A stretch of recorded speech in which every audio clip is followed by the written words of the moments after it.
Hi, this is part of my continuing series on Generation X.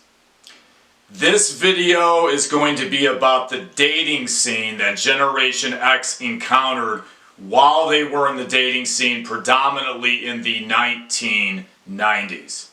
So this video I'm going to load up with that type of information. So here we go. The dating world changed a lot for X in comparison to previous generations. About a third of my generation never married, which was the highest in comparison to the generations before X, such as the boomers.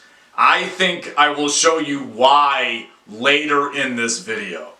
My dating life started in the mid-1990s. We were the most promiscuous generation. According to my research, X had an average of about 20 sexual partners before marriage, which is shocking because we grew up during the AIDS epidemic.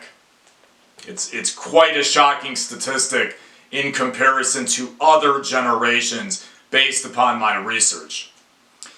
Dating was a lot different for us. We were the first generation to deal heavily with the beginnings of online dating services, phone dating, and people taking out want ads to get dates, which actually did happen quite a bit in the late 1990s.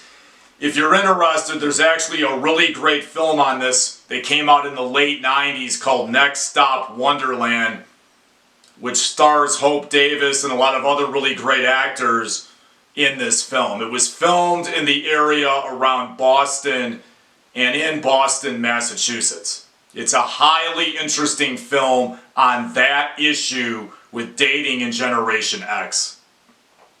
There was a lot of sex without commitment in my view, which led to a high divorce rate and many of us never getting married. Personally, I rarely met women in my generation that actually wanted commitment in their 20s. Some of this may have had to do with the parents of X, the boomers, who actually had the highest divorce rate to this day on record of any of the generations. Thus, most of Generation X actually grew up in divorce, which I think led to a lot of the views that Generation X had on dating. Another big statistic, in my opinion, which is basically never talked about our generation, is that there were basically essentially two different generations raising Generation X.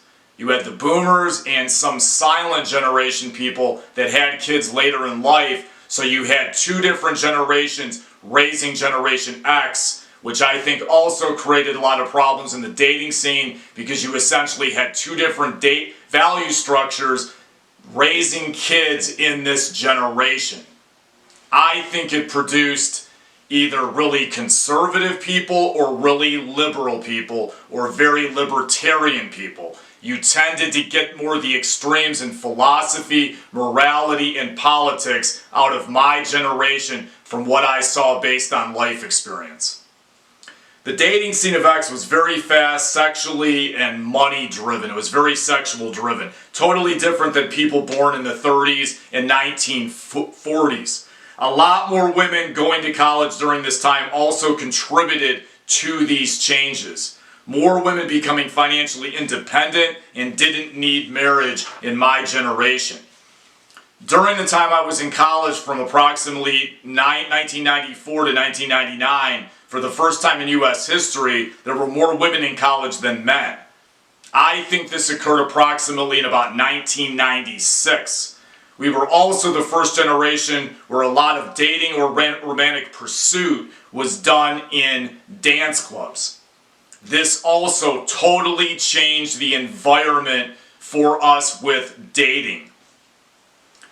The dating scene radically changed in the 1990s compared to other time periods, and Generation X was heavily coming of age during that time period, especially the Xers that were the younger Xers like me that were born in the late 70s.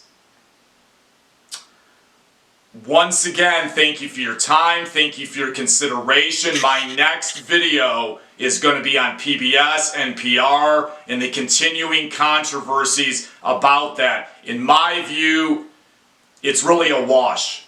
PBS and NPR are no different than the rest of the money-driven, money-controlled media. And I'm going to talk about that heavily in the video.